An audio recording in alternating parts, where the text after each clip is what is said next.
places conjure up as much mystique as the tropical rainforests of Borneo. These forests are some of the most ancient and biodiverse ecosystems on the planet.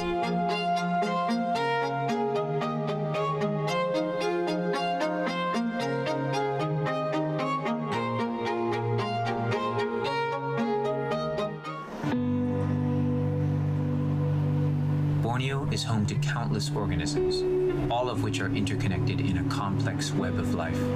Among the most celebrated of these are Borneo's birds. Birds play a vital role in the forest ecosystem. They act as both predators and prey, and they are responsible for pollinating and dispersing countless rainforest plants. With over 600 species occurring in Borneo, many of which are found nowhere else on Earth, it's no wonder the island has become a top destination for both birdwatchers and photographers. Although many of Borneo's rainforest birds are colorful and have beautiful and distinctive songs, not all are easy to see. Some require a great deal of planning and patience and a degree of adventure to find. My name is Shen Li. I'm a wildlife photographer who's been living on the island of Borneo since 1996. In the past 3 decades, my work has been focused on documenting the incredible biodiversity of the Bornean rainforests through photographs. Joining me here is my friend and fellow photographer, Gawan Prateche Lo.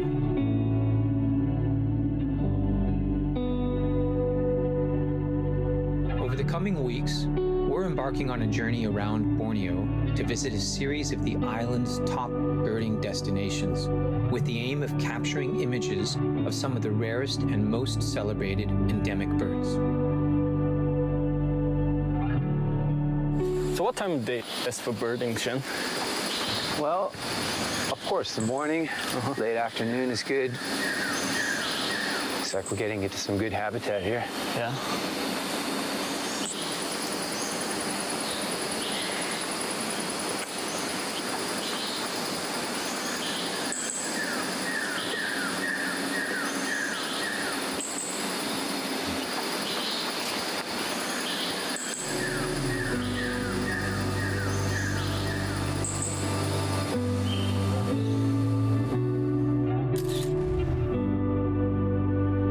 Close to 2,000 meters up in the mossy forest near the top of Gunung Elab, and it's much colder here than in the lowlands. For our first episode, we're going to be visiting the mountains of the Crocker Range in western Sabah. Unlike the lowland rainforest of Borneo, the montane forest is cool and often misty, and is home to completely different types of plants and animals, including some of Borneo's most sought-after endemic birds.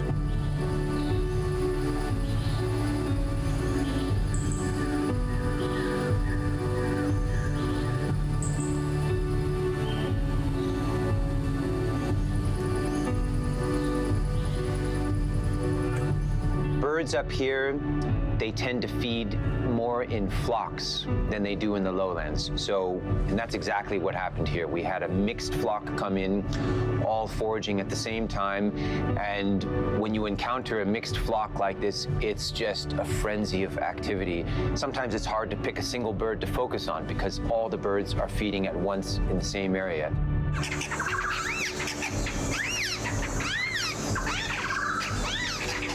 But that's how you find birds in the mountains. You follow the mixed feeding flocks like this.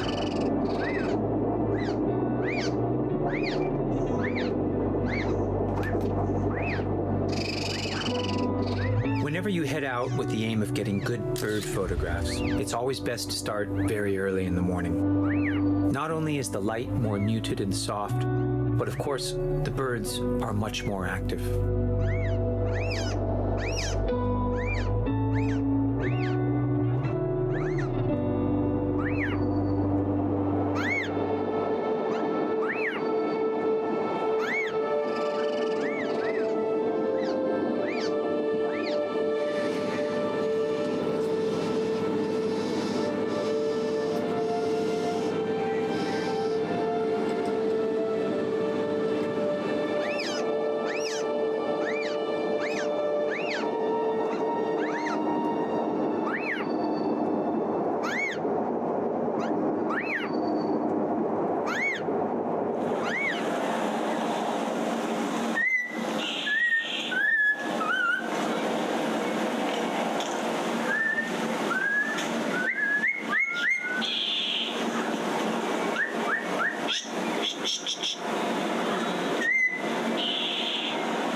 Okay, so we just had our first session on near the top of Gunung Elab in the Crocker Range, and we saw 3 species of endemic Bornean birds.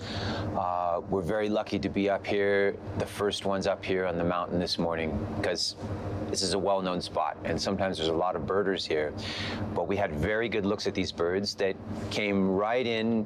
Some of them came to feed on insects that were attracted to the lights last night, and so they're completely habituated to having people around, and we managed to see several of these species very closely, including the Bornean green magpie, which is a very beautiful Bornean bird, and 2 species of endemic or native laughing thrushes, the chestnut-hooded, which is endemic, and the Sunda laughing thrush. So hopefully, if this morning continues like this, we're gonna see a lot more great birds up here.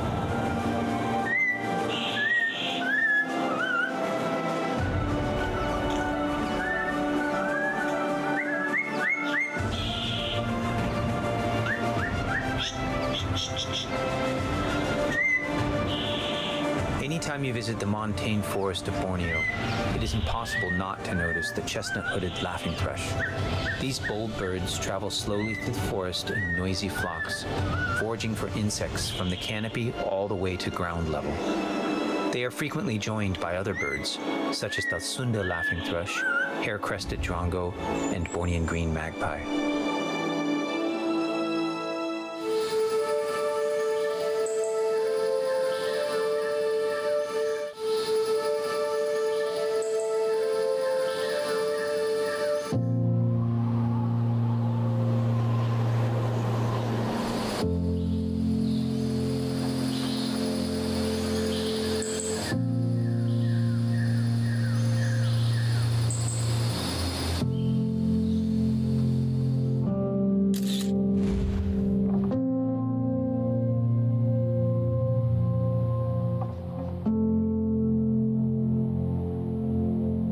It's pretty hard to imagine a bird as colorful as the Bornean green magpie.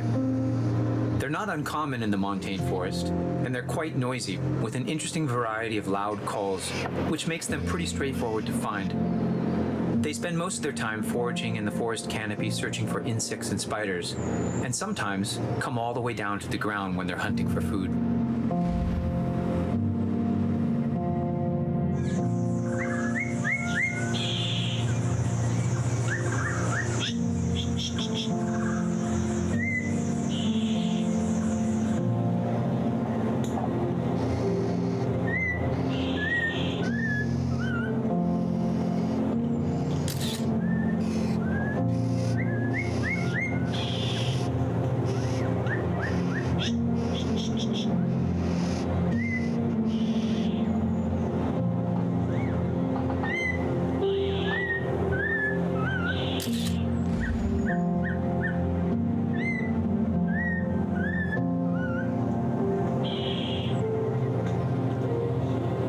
It's remarkable how aware birds are of their environment. They quickly notice anything out of place in the forest and react to it immediately. If we want to approach them closely enough to take good photos, we need to make sure that we aren't perceived as a threat. Of course, some birds are far more bold than others, especially in places where they're used to seeing people that aren't hunting them. We couldn't have asked for better weather this morning, and it looks like the birds have been just as happy as us. The clear skies have also given us a breathtaking view of Mount Kinabalu, the highest mountain in Borneo, and one of our upcoming destinations for more mountain birds.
has a great diversity of small blue flycatchers, some of which can be confusingly similar. One of the most easily observed in the mountain forests is the indigo flycatcher. Like other flycatchers, it usually perches on an exposed branch and flies out to catch insects in midair. However, the indigo flycatcher has a more varied diet than most, and also eats a lot of small berries.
One of the smaller insect-eating birds here is the little pied flycatcher.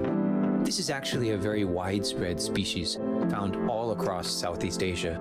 But in Borneo, it's only seen in the mountains. The males and females look very different from one another, the female being brownish-gray, and the males being boldly colored in black and white.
It's always a joy to work in places where the birds are less shy of people, and this place in the Crocker Range Mountains is the perfect example. We've had some great luck so far photographing a variety of insectivorous birds. Now it's time to head into the forest to try our hand at finding some of the more elusive ground birds. Birds like 1,500 meters and up. Yeah, thereabouts. They go up well over 2,000 meters, some of them. I've seen the red-breasted up near the summit of Mulu, actually, quite high in elevation. How about in Penrisen? No, neither of them. Too low?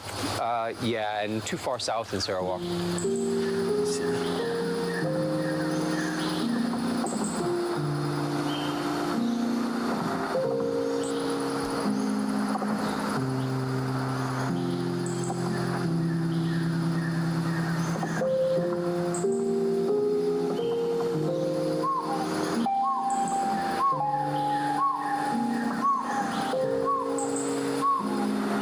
So when you're going anywhere in the forests of Borneo, you have to know your bird calls, because 90% of the way we find our birds here is by the sound first, and then we see them later.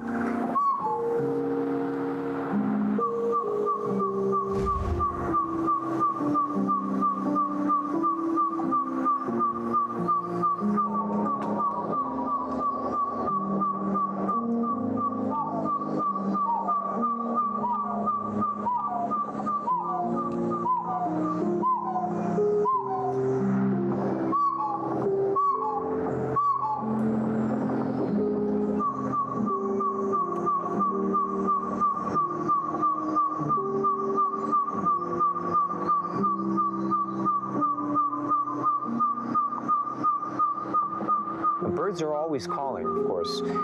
Usually more so in the morning, sometimes more so in the late afternoon. But birds are calling to advertise their territory, to look for mates, sometimes warning calls, and being able to understand not just the species that's making the call, but why it's calling will give you a lot of information about what's happening in the forest and how to see what's calling.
Actually, some of Borneo's most sought-after endemic birds are the pheasants and partridges.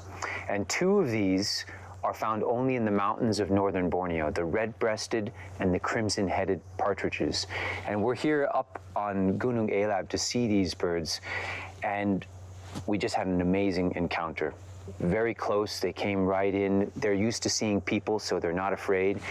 It's hard to understand how difficult these birds are to see elsewhere in Borneo. When you see them here like this, it's difficult to understand how difficult they are.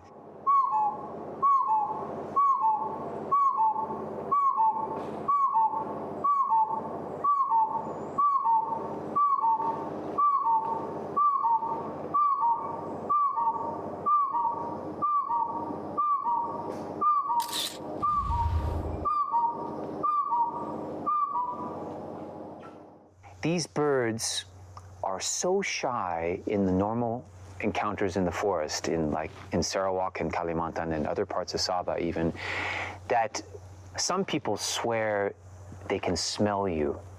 But if you know anything about bird anatomy, pheasants and partridges actually, they don't have a sense of smell.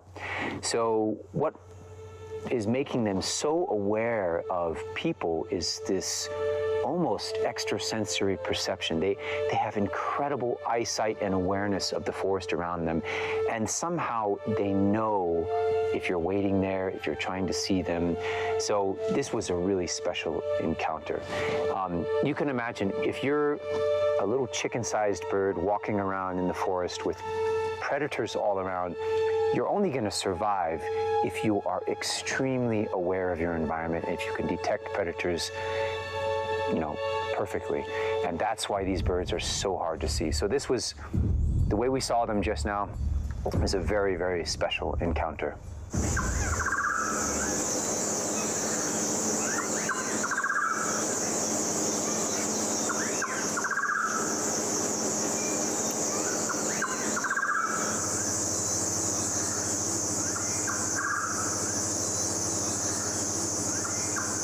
Pheasants and the partridges are birds that you hear far more often than you see. They have really loud calls, and once you learn to recognize their calls, you hear them all over in the forest. And only then you realize how difficult they are to see, because most of the time, that's all you get, is just the sound of their calls.